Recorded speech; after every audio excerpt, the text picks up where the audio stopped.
Hello, and welcome to the Signal Halifax, here at the University of King's College. I'm your host, Victoria Welland. I'm Will McClernand. We are located on the unceded territory of the Mi'kmaq. Coming up on the show. What's up with the winter weather in Halifax? We look at the science behind the storms. We talk to a Halifax reporter about freedom of the press covering the trucking convoy. The link between alcohol and cancer. And you think you know what this bird is called? Stick around to find out. But first, tomorrow, February 4th, is a day off for King's students. King George III Day commemorates an important figure in the college's history. We take a deeper look into what that day means to folks on campus. Abby McLeod has the story. Do you guys know what this Friday is? It's King George Day! On February 4th, King's students and faculty have a day off. The day is named after King George III. The University of King's College received its charter from the monarch in 1802. As part of Dalhousie University, King's used to celebrate Monroe Day, but in the 1980s decided to honor a founder of its own. So I think the idea was that George III was a benefactor of King's, the way Monroe had been a benefactor of Dalhousie. As the first charter school in North America, King's history predates Canada itself. This legacy even brought Queen Elizabeth to campus. King's president Bill Leahy says that the day is more symbolic than anything. I don't think anyone spends George III Day thinking about George III or doing anything to celebrate George III. It's a good idea to give students, faculty, and staff a day off in February, bleakest month of the year, and that's really what it is, and that's all that it is. Students on campus largely share the same sentiment. For me, it's just a day off. It's a day off school, which is pretty cool. But what's in a name? I do consider, celebrating something like King's George Day a little bit colonial. A critical look at the colonial history of the institution raises ethical questions. In recent years, King's has made commitments to decolonize. Leahy welcomes the discussion. A conversation around who was George III and what happened in George III's very long reign. I think that would be an interesting conversation to have and a healthy one to have. The conversation is ongoing, whether the day brings rest or reflection for those in the King's community. Abby McLeod, The Signal, Jabuktuk, Halifax. Haligonians love to talk about the weather. Everyone has an opinion. But what's the science behind the recent weather in Halifax? Marissa Burney has the details. Winter storms. Love them or hate them, they're an inescapable part of life in Halifax. Only the brave ventured out during this blizzard. Do you like the snow? I do. I wish I owned shoes that went above my ankles. Snowstorms, rainstorms, even the rare weather phenomenon known as thunder snow. And it occurs when the temperatures at the surface are below zero and the cold air is deep enough so that you actually get snow. So it's snowing and there's thunder and lightning occurring at the same time. Throughout January, winter storms battered Nova Scotia. In Halifax, high winds and rain. But the snow melted as quickly as it came. So why weren't we snowed in? So in the wintertime, the water temperatures, especially in the early wintertime, the water temperatures are fairly warm compared to some of the air masses that we see moving in this direction. So a lot of times we'll see in a winter storm, the precipitation actually start off as rain or quickly change over to rain. The storm track in the ocean can mean more rain than snow for Halifax. What about climate change? Robichaud says Halifax will feel its impact. Robichaud says more winter storms will mean more flooding and erosion of the coastline. And whether you hate it or love it, I don't know, I think it just looks nice, you know? Winter weather is here to stay, for now. Marissa Burney, The Signal, Jabuktuk, Halifax. Dry January, now dry February. Thousands of Canadians resolve to quit drinking alcohol. Ryan Belfontaine looks at how well that works on campus. Dalhousie students made headlines for this party that spilled out onto the streets in Halifax. Mayank Ramchandani is a student at Dalhousie. Every week or every weekend, sort of, those parties are synonymous for drinking, and I never attended any one of those because I was not in res. Right now, drinking is not permitted in residence because of COVID restrictions. Ramchandani says that policy might be tough to keep post-pandemic. I don't think it's definitely the right thing to, it's necessarily the right thing to like completely cut off, but maybe just more and more awareness. As it stands now, Dalhousie recommends students follow Canada's low-risk drinking guidelines. No more than 10 drinks per week for women and no more than 15 per week for men. According to the medical journal The Lancet, alcohol caused 750,000 new cancer cases in 2020. The Canadian Cancer Society says only 1 in 3 Canadians know about the link between alcohol and cancer. It's advocating for health warnings on alcohol labels. In Canada, cigarette labels come with large cancer warnings, but not alcohol. In a written statement, the Nova Scotia Liquor Commission said alcohol packaging falls under the jurisdiction of the Canadian Food and Inspection Agency. There's definitely a lot of more work that could be done. It's definitely not enough. No response from Dalhousie, but the university has yet to advertise the link between alcohol and cancer to its students. Ryan Bellefontaine, The Signal, Halifax.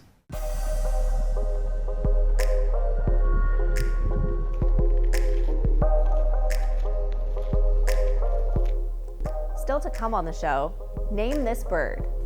Seagull. Seagulls. A seagull? Seagulls.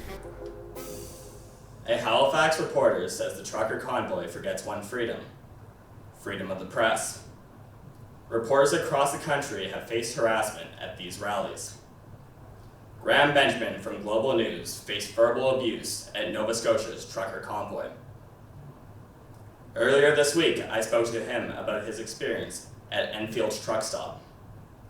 This video he tweeted went viral. You're liars. You hide your truth and you lie to the public. You hide your truth and lie to the public. I'm being respectful. You hide your truth and you lie. You're with the Satan. You're Satan, man. You hide your truth and lie to the public. That's what you do. You know it. And I hope in your heart you feel it. I hope you feel guilty. You've got a lot of social media attention. What kind of feedback have you gotten since you were covering the convoy? All it takes is just kind of one tweet to blow up. And obviously it was the one of us getting kind of berated there before a live hit on the show. The feedback is varying. You get a lot of local support, a lot of support from your peers in journalism, some of your viewers. You're seeing lots of support there. But then, once it gets shared by Rebel Media, you're getting the exact opposite and getting berated online. Just constant ridicule, constant harassment that is completely unmerited. Can you take me back to the morning of January 27th? There's a mistrust in the media among this subsection of the population. So you go in there and my mentality is to go in just with a positive attitude, with a smile, meeting people, wanting to talk to people, even if you don't agree with them. What's frustrating when you see one tweet go viral like that is it doesn't show the whole picture, because honestly, when we were there, people were happy that we were there covering it.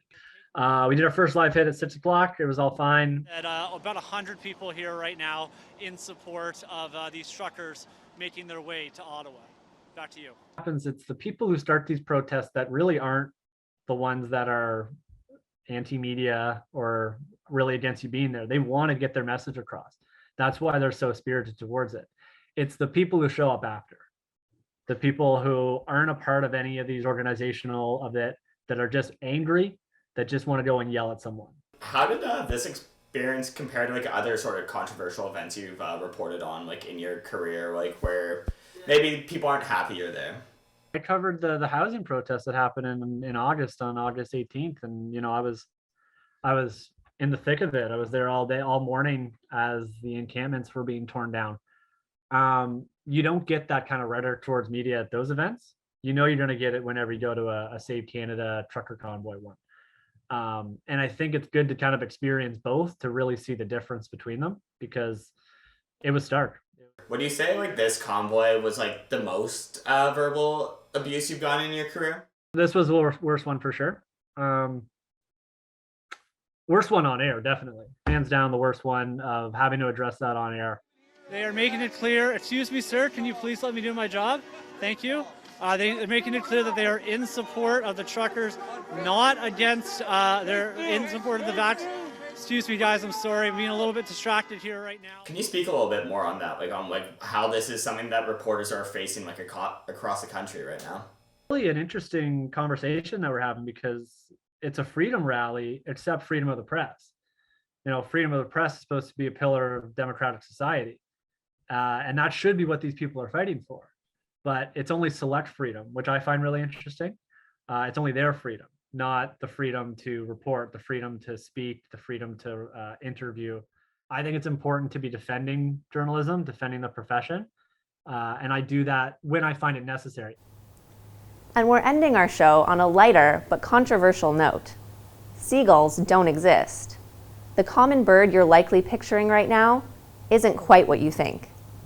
Have you seen this bird in Halifax? It probably looks familiar. Seagull. Seagulls. A seagull? Seagulls. But in fact, there's no such thing as a seagull. That's shocking. Whoa! Instead, there are many kinds of gulls, with several species populating the shoreline around Halifax. Yeah, no, herring gull and great blackback gull are the commonest ones by far around Halifax. So the herring gulls start out brown. So if you see a brown gull, chances are it's a young herring gull. And then they kind of shift gradually into the adult plumage. The term seagull is hotly debated in the birding community. Andy Horn says some birders get upset when corrected on the term. They feel it's a way for experts to gatekeep birding. Correcting people on that seems to be a marker of your ornithological knowledge and that you're kind of in. You kind of got the birding thing down. But for Horn, learning more about gulls can make the natural world come alive. And it can surprise you. So for instance, I was out at the park the other day and all of a sudden this gull comes along, little gull, tiny gull, just kind of dancing along through the air. And it just looked like a dove. It was just really, really cool. And that was a Bonaparte's gull. If I just branded them all as seagulls, I might not have even looked, right? Horn enjoys identifying different gulls, but he recognizes that the term seagull is too common to get rid of. The word has been used since the 15th century. It's been around for a long time, so they kind of are seagulls. I mean, you know, people for centuries have agreed they're seagulls. So that's kind of good enough for me. Well, what are you guys gonna think about next time you see all the gulls in the water? I'm gonna say hello. Well, the results are in here at Point Pleasant Park. These common visitors are called seagulls. But what are they really? Well, that's for the birds. Victoria Welland, The Signal, Halifax. That's our show. Thanks for watching. I'm Victoria Welland. And I'm Will McClernand. You can find us online at signalhfx.ca. We'll see you next week.